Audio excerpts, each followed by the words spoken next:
Welcome students, मैं हूँ ऐश्वर्या मेहता बाल मंदिर से और आज मैं आपको पढ़ाने वाली हूँ प्रबंध के सिद्धांतों का जिन्होंने प्रतिपादन किया, उनके इतिहास एवं उनके जीवन के बारे में। सबसे पहले हम पढ़ चुके हैं प्रबंध के सिद्धांत के महत्व, उसके अर्थ एवं प्रकृति को हम समझ चुके हैं और ये समझने के बाद हमें पता चला कि प्रबंध के सिद्धांत कितने उपयोगी होते हैं। अगर हम उनको अपने जीवन में उनका उपयोग करें तो वो सिद्धांत हमारे जीवन में बहुत सहायक होते हैं। किसी भी प्रबंधक के लिए ये सिद्धांत बहुत ही उपयोगी होते हैं। एक संगठन में इन सिद्धांतों का उपयोग करने से काफ़ी हद तक संगठन की समस्याओं को सुलझाया जा सकता है। तो आज हम इनको पढ़ रहे हैं। इनके प्रतिपादन उन्होंने किए एफ.डब्ल्यू. टेलर और एक हेनरी फ्योन। आपके पाठ्यक्रम में एफ.डब्ल्यू. टेलर और हेनरी फ्योन द्वारा प्रतिपादित प्रबंध के सिद्धांतों का वर्णन किया गया है। यानी आपकी बुक में या आपके पाठ्यक्रम में या आपके अध्याय में हेनरी फ्योन और एफ.डब्ल्यू. टेलर के द्वारा जो सिद्धांत दिए गए हैं उसी का ही विश्लेषण किया गया है। अभी सिर्फ 2 विशेषज्ञों का ही विश्लेषण किया गया है आपकी बुक में।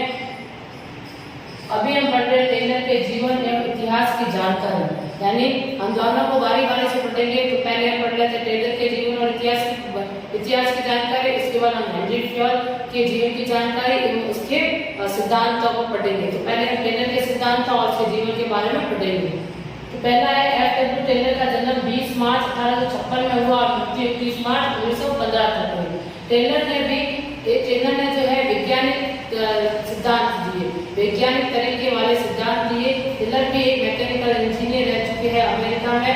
वहाँ पर उन्होंने स्टील कंपनी में काफी समय तक काम किया है और उन कामों अपने एक्सपीरियंस के आधार पर उन्होंने कुछ सिद्धांतों का प्रतिपादन किया है। तो इनका जन्म हुआ था 1856 में और मृत्यु हुई थी 1915 तक। वह अमेरिका में मैकेनिकल इंजीनियर थे। वह औद्योगिक क्रांति के उस युग से जुड़े हुए थे जहां बड़े पैमाने पर उत्पादन जिसकी विशेषता थी। यहाँ पर कहा गया कि एक तो अमेरिका में मैकेनिकल इंजीनियर थे और वो कौन से युग के मैकेनिकल इंजीनियर थे? वो उस जमाने के मैकेनिकल इंजीनियर है जहाँ प्रोडक्शन करना या उत्पादन करना ही बड़ी बात होती थी। आज के युग में आप देखोगे तो उत्पादन करने वाले तो बहुत है, लेकिन खरीदने वाले उतने नहीं है। बहुत सारी कंपनियां जो उत्पादन करती है उनको कस्टमर को सेटिस्फाई करना पड़ता है, कस्टमर को लालच देना पड़ता है ताकि वो उनका उत्पादन खरीदे, उनको खुश करना पड़ता है कि वो उनका उत्पादन ही खरीदे, बाकी से करते। लेकिन यह उस युग की बात है जब फैक्ट्रियां बहुत कम हुआ करती थी, जहाँ सब उत्पादन करने से चीजें अपने आप बिक जाती थी, चीजों की बहुत ही ज्यादा कमी रहती थी, इसलिए उत्पादन करते ही चीज खत्म हो जाती थी। तो ये उस युग की बात कर रहे हैं जहाँ उत्पादन ही सबसे बड़ी विशेषता हुआ करती है, जहाँ उत्पादन करना, प्रोडक्शन करना ये सबसे बड़ी बात होती थी। प्रोडक्शन करने के बाद चीजें अपने आप बिक जाया करती थी, इसके कस्टमर को खुश करने की या कस्टमर को आकर्षित करने की कोई आवश्यकता ही नहीं होती थी, क्योंकि उस समय चीजें बहुत कम बनती थी, फैक्ट्रीज बहुत कम थी। तो ये उस तो टेलर उस युग के जमाने में टेलर का मानना था कि कार्य का वैज्ञानिक रीति से विश्लेषण किया जाए तो इसके करने का सर्वोत्तम ढंग ढूंढा जा सकता है। टेलर का मानना था कि कार्य को अगर करना है या कार्य को विश्लेषण करना है, कार्य को बांटना है तो वैज्ञानिक रीति से करें, यानी जो सही हो, जिसका तर्क उत्तर के आधार पर जो सही निकले। हमारे इंट्यूशन के बेसिस पर नहीं, मतलब हमारे काल्पनिक शक्ति के बेसिस पर हम कामों को ना बांटे। जैसे हम क्या सोच रहे हैं या हमें क्या लगता है उसके आधार पर कार्य को नहीं बांटना है। हमें बांटना है वैज्ञानिक रीति के हिसाब से बांटना है, वैज्ञानिक तरीके से कामों को बांटना है। हमें देखना है कि कामों को बांटने से कितना फायदा होता है, इससे कितने नुकसान होते हैं, एक काम कितने समय में पूरा हो सकता है और एक व्यक्ति एक काम को कितनी देर में करता है। ये सारे तरीके जो है वैज्ञानिक रीति से है और इन सारे तरीकों को अपना कर कार्य का विभाजन करना चाहिए एवं उस कार्य को करने का सर्वोत्तम ढूंढा जा सकता है। अगर हम इस तरीके से वैज्ञानिक रीति से कार्य करेंगे या वैज्ञानिक रीति से विश्लेषण करेंगे कार्य का, तो एक सबसे अच्छा ढंग ढूंढ सकते हैं किसी भी कार्य को करने का, सबसे अच्छा तरीका ढूंढा जा सकता है। तो टेलर का तो यही मानना था कि किसी भी कार्य को करने से पहले या किसी कार्य का विश्लेषण करने के लिए वैज्ञानिक रीति को अपनाना चाहिए ताकि अच्छे से अच्छा तरीका उस कार्य को पूरा करने के लिए ढूंढा जा सके।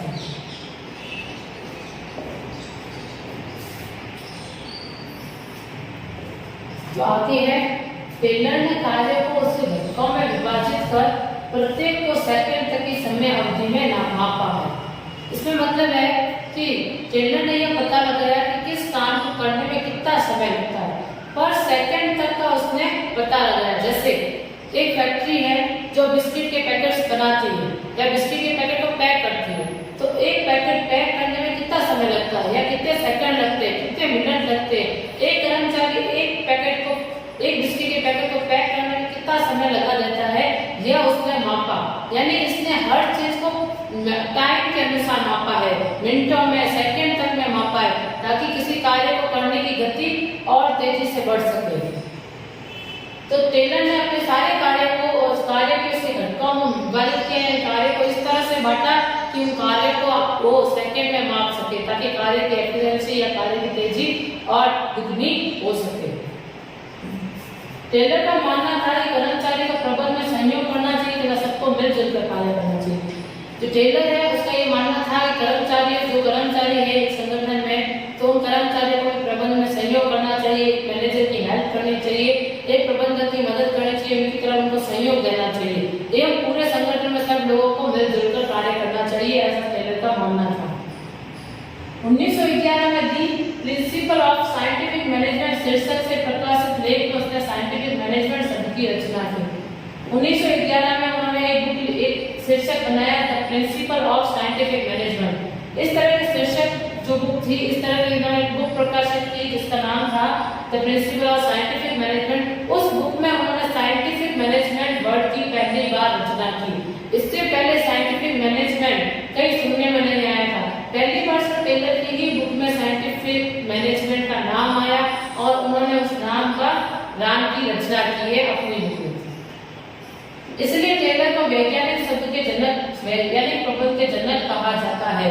इसलिए आज दुनिया F.W. टेलर को वैज्ञानिक प्रबंध का जनक मानती है, यानी फादर ऑफ साइंटिफिक मैनेजमेंट। आज दुनिया टेलर को कहती है फादर ऑफ साइंटिफिक मैनेजमेंट, मतलब इनको जनक माना गया, क्योंकि पहली बार साइंटिफिक मैनेजमेंट के बारे में इन्होंने सोचा, इन्होंने ही अपनी बुक में इस शब्द की रचना की है, इसलिए साइंटिफिक मैनेजमेंट का फादर भी इन्हें ही कहा गया, जनक भी टेलर को ही माना गया है। तो यह टेलर की जीवनी के बारे में जो पढ़ चुके हैं कि उन्होंने कब क्या किया। उन्होंने बहुत सारे बुक्स बनाए, सिर्फ यही नहीं और भी बहुत सारी किताबें प्रकाशित की और समय समय पर नए नए सिद्धांत देने की कोशिश की उन्होंने। वो एक स्टील कंपनी में काम करते थे, वहाँ पे भी उन्होंने बहुत ज्यादा अपना योगदान दिया। अपने जीवन में बहुत सारे उन्होंने प्रबंध अच्छे से अच्छा प्रबंध किया, अच्छे से अच्छे कार्य किए। तो ये था पूरा टेलर की जीवनी के बारे में, उनके इतिहास के बारे में।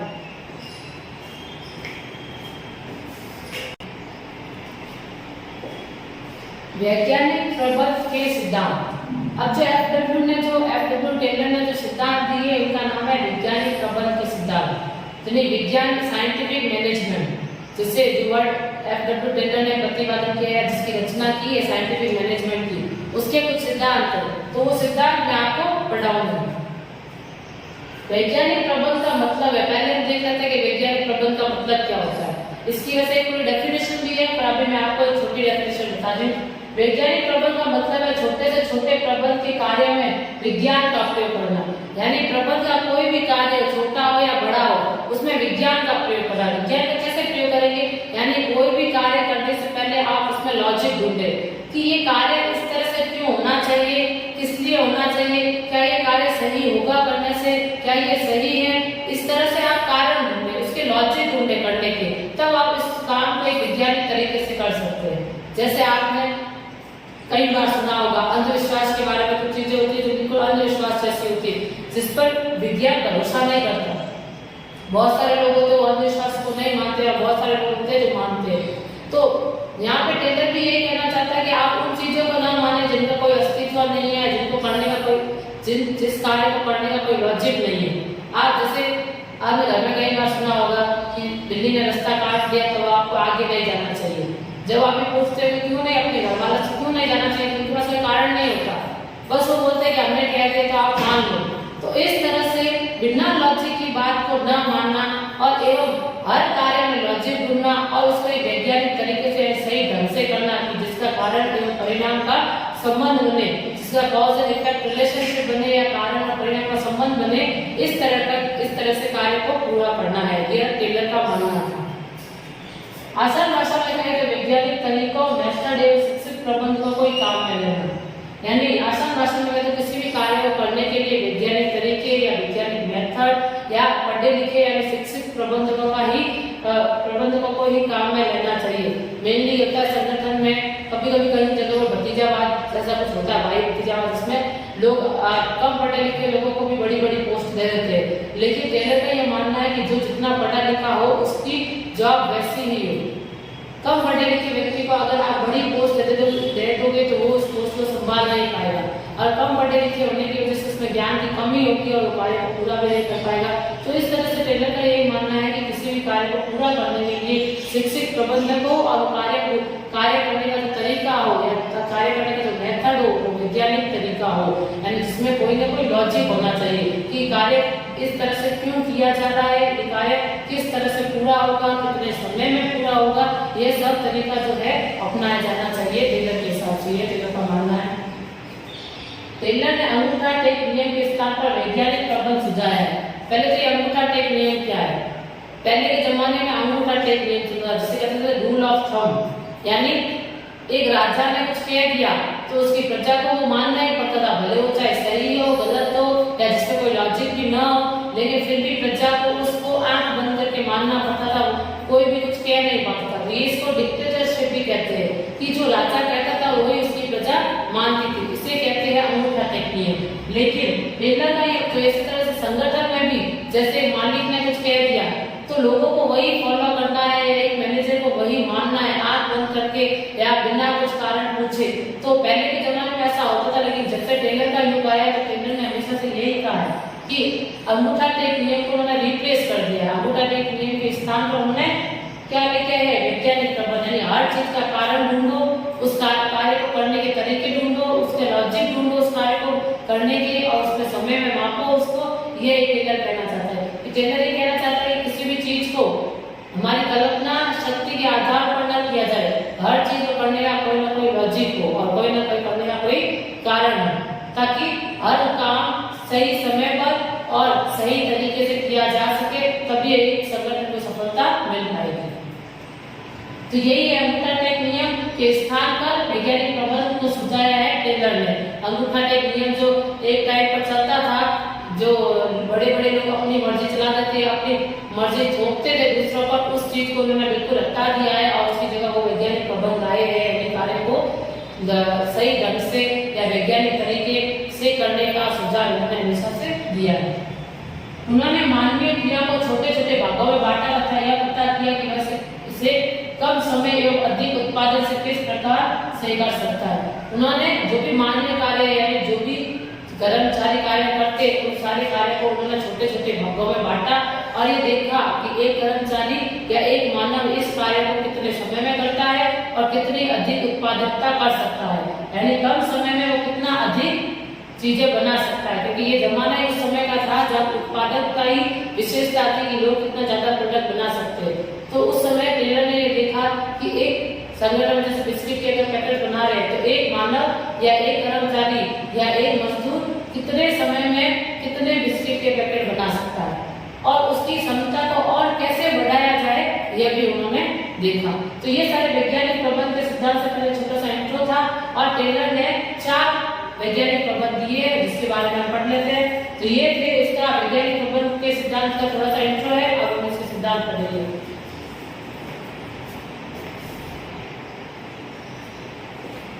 तो ये है वैज्ञानिक प्रबंध के 4 सिद्धांत जो एफ.डब्ल्यू. टेलर ने दिए हैं। और पहला है विज्ञान पद्धति न कि अंगूठा टेक का नियम, जो कि मैंने अभी थोड़ी देर पहले ही आपको बताया कि अंगूठा टेक नियम क्या होता है।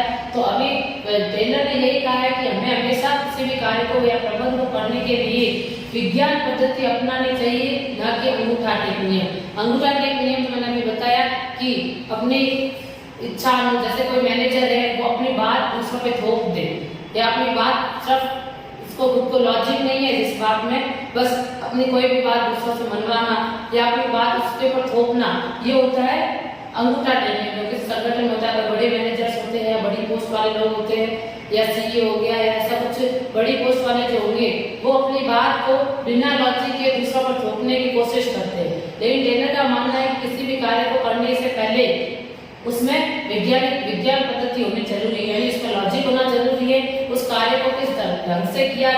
यह तरीका विज्ञान के हिसाब से ढूंढना जरूरी है, ये वैज्ञानिक तरीका होना चाहिए इसमें। अभी अब एग्जाम्पल लेके मैं बता दूं कि जो मैनेजर्स होते हैं वो अपने पास्ट एक्सपीरियंस के हिसाब से, यानी पुराने समय में उन्होंने बीते समय में जैसे काम किया है उनको लगता है कि वही तरीका सबसे बेस्ट है, वो अपने छोटे अधीनस्थों को वो कार्य करने के लिए फोर्स करते हैं, उस तरीके से करने के लिए फोर्स करते हैं कि उन्होंने जैसे अपने पास्ट में काम किया है वो भी अपने वर्तमान में वैसे ही काम करें। लेकिन ऐसा जरूरी नहीं है कि जैसा मैनेजर ने अपने पास्ट में काम किया था वो सबसे अच्छा तरीका हो, लेकिन वो अपने ही तरीके को दूसरों पर थोपना चाहते हैं। तो टेलर ने इस चीज को बदलते हुए कहा कि किसी भी कार्य को करने से पहले उसकी साइंटिफिक इंक्वायरी होनी चाहिए, यानी किसी भी कार्य को करने से पहले उसको पूरा इंक्वायरी करो कि कार्य कितने समय में एक व्यक्ति के द्वारा कितना किया जाएगा, इसकी पूरी इंक्वायरी करो, उसके बाद इस चीज को लागू करो। यानी किसी भी काम को करने से पहले उसकी डिटेल जानकारी लो, उसकी टाइम स्टडी लो, वर्क स्टडी करो, यानी समय को पूरा समझो, काम को पूरा समझो, फिर काम किस तरह से किया जाएगा, कितने समय में किया जाएगा। इस पूरी स्टडी के बाद ही आप किसी को कार्य करने के लिए दो, ना कि इसके ऊपर थोपो। तो किसी कार्य को करने का हर चीज में एक लॉजिक होना चाहिए, एक विज्ञान पद्धति होनी चाहिए, ना कि अंगूठा टेक नियम होना चाहिए कि आपको ये काम करना है, बस हमने कह दिया तो करना है, इस तरह का व्यवहार नहीं करना। तो ये इसका पहला नियम था। दूसरा है संयोग न कि टकराव। अब एक संगठन में दो ग्रुप होते हैं, एक तो कर्मचारी का जो काम करते हैं, एक प्रबंधकों का। दोनों का हमेशा ही आपस में टकराव होता रहता है। प्रबंधकों को हमेशा ये लगता है कि वो ज्यादा काम करते हैं, उन पे ज्यादा प्रेशर रहता है, जबकि कर्मचारी को ये लगता है कि काम का बोझ उन पर ज्यादा है और उनको कम सैलरी मिलती है, प्रबंधकों से करते जबकि ज्यादा काम वो करते हैं। तो इन दोनों ग्रुप में हमेशा टकराव होता रहता है। तो टेलर का ये मानना है कि इन दोनों जो ग्रुप है इनके बीच में टकराव न हो, ये दोनों एक दूसरे से मिलजुल कर कार्य करें, इस तरह से मिलजुल कर कार्य करें। ये इसका दूसरा नियम था कि दोनों एक दूसरे का सहयोग करें, ना कि टकराव। जैसे इसका एग्जाम्पल है कि वर्कर्स होते हैं उनको ज्यादा से ज्यादा सैलरी की आवश्यकता होती है, उनका टारगेट होता है कि ज्यादा सैलरी इनको मिले। और जो मैनेजर प्रबंधक होते हैं उनको अपने टारगेट्स पूरे करने होते हैं, जो संगठन के लक्ष्य है, जैसे उनका टारगेट है कि 1000 प्रोडक्ट्स बनाने हैं, तो ये उनका टारगेट है। और वर्कर्स का काम है कि वर्कर को चाहिए ज्यादा सैलरी, तो इन दोनों को हम एक ही दिशा में लेके जा सकते हैं। तो एक प्रबंधक ज्यादा कमा पाएगा, वो ज्यादा प्रोडक्शन कर पाएगा, तो एक जो कर्मचारी है उसको ज्यादा से ज्यादा प्रोडक्शन करना चाहिए ताकि वो ज्यादा कमा सके, और इस ज्यादा प्रोडक्शन करेगा तो प्रबंधक का भी टारगेट जो 1000 प्रोडक्ट का है वो पूरा हो जाएगा। इस तरह से दोनों को एक दिशा की तरफ ले जाना चाहिए और दोनों को ही एक दूसरे का सहयोग करना चाहिए। जब प्रबंधक का ग्रुप और कर्मचारी का ग्रुप दोनों एक दूसरे का सहयोग करके सब मिलजुल कर कार्य करेंगे तो तभी एक संगठन सफल हो पाएगा। तो ये इसका दूसरा है सिद्धांत था कि टकराव ना हो, सब एक दूसरे का सहयोग कर मिलजुल कर कार्य करेंगे। इसका दूसरा सिद्धांत है, सब एक दूसरे में झगड़े ना करें, एक दूसरे का सहयोग करते हुए आगे बढ़े।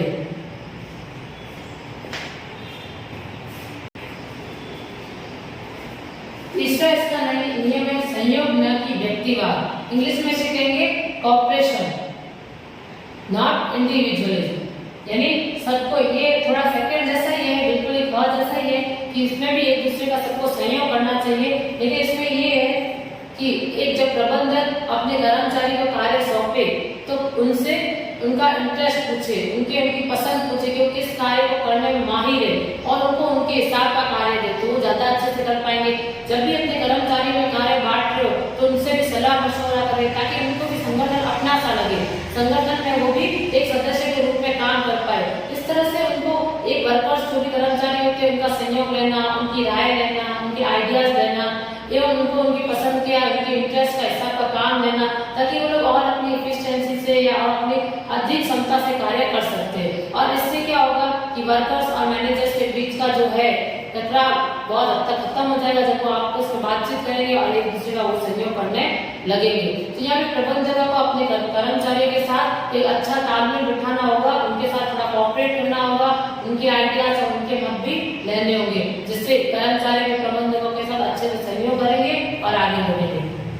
अब अगला है प्रत्येक व्यक्ति का उसकी अधिकाधिक क्षमता एवं संबंधी के लिए विकास, यानी प्रत्येक व्यक्ति अपनी अधिक से अधिक क्षमता में काम कर पाए एवं संबंधी एवं उनका विकास भी हो, इस तरह के लिए कार्य करना। जैसे टेलर का यह मानना है कि जो भी वर्कर्स या एम्प्लॉय नियुक्त किए जाते हैं संगठन में, सिलेक्शन के बाद और सिलेक्शन के बाद उनकी क्वालिफिकेशन के हिसाब से उनको जॉब दे।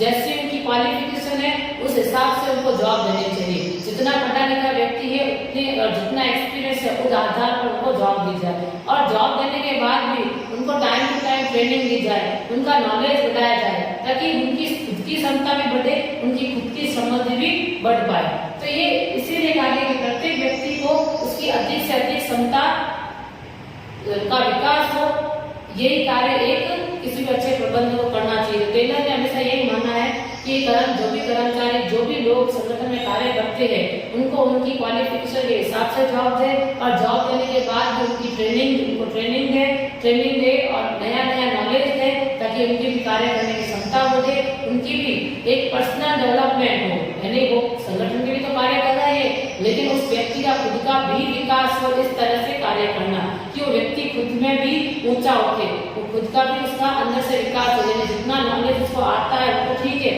और भी उसको नई नई चीजें सिखाए ताकि उसका सेल्फ डेवलपमेंट हो पाए। तो इस तरह से सम्मति के विकास, इस तरह से कंपनी का खुद का भी विकास होगा तो सारे कर्मचारी और अच्छे से कार्य कर पाएंगे, उनमें ज्यादा टैलेंट होगा तो वो और संगठन को ज्यादा काम करके देंगे और संगठन में काम और अच्छे तरीके से करेंगे। तो इस तरह से कंपनी की भी समझ भी बढ़ जाएगी और कर्मचारी की खुद की भी समझ भी बढ़ जाएगी। यानी कंपनी का भी डेवलपमेंट होगा और कर्मचारी का भी सेल्फ डेवलपमेंट होगा। तो इस तरह से ये नियम लगाने से, ये सिद्धांत प्रत्येक व्यक्ति का लगाने से कर्मचारी को भी फायदा है और एक कंपनी को भी फायदा है। कर्मचारी को ये फायदा है कि उनका खुद का डेवलपमेंट, उनका खुद का विकास हो जाएगा, जिस स्थान पर थे वो और उच्च स्थान पर हो जाएंगे, उनकी क्षमता में वृद्धि होगी। और कंपनी का ये फायदा होगा कि अच्छे कर्मचारी उनके यहाँ लगे हुए हैं, उनका नॉलेज एक कंपनी को ही काम आएगा। वर्कर्स जो जिस कंपनी में वर्कर्स को इतना मान सम्मान मिलता है, उनकी राय पूछी जाती है, तो ऐसी कंपनी में कोई वर्कर छोड़ के जाएगा नहीं और उसी कंपनी में अपना योगदान देगा। इस तरह से उस कंपनी को भी फायदा हो जाएगा।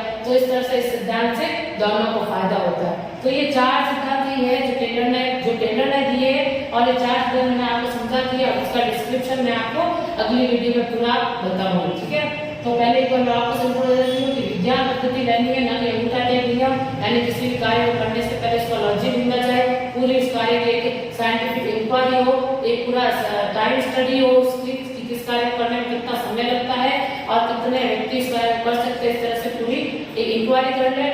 दूसरा है सहयोग न कि टकराव, मैनेजर प्रबंधक के बीच में टकराव ना हो, लड़ाई ना हो, दोनों एक दूसरे का कहीं ना कहीं जाकर सहयोग करें तो ये कार्य को और अच्छे ढंग से पूरा किया जा सके। तीसरा है संयोग न कि व्यक्तिवाद, यानी प्रबंधक से अपनी मर्जी ही न थोपे, इसमें कर्मचारियों की राय भी पूछे, उनको क्या काम करना पसंद है, वो किस तरह से कार्य करना चाहते हैं, उनके आइडिया, उनके सजेशन भी पूछ ले। चौथा मैंने बता दिया कि एक व्यक्ति का जो भी हर संगठन में जो भी व्यक्ति काम करते हैं उनका भी सेल्फ डेवलपमेंट करे, उनको नॉलेज दे, उनको ट्रेनिंग दे, अलग अलग चीजें उनको सिखाए ताकि उनकी क्षमता में वृद्धि हो और इस तरह से कंपनी और एक वर्कर्स दोनों का फायदा हो जाए। तो मैंने आपको चार समझा दिए और इसका डिस्क्रिप्शन में आपको अगली वीडियो में बता दूंगी।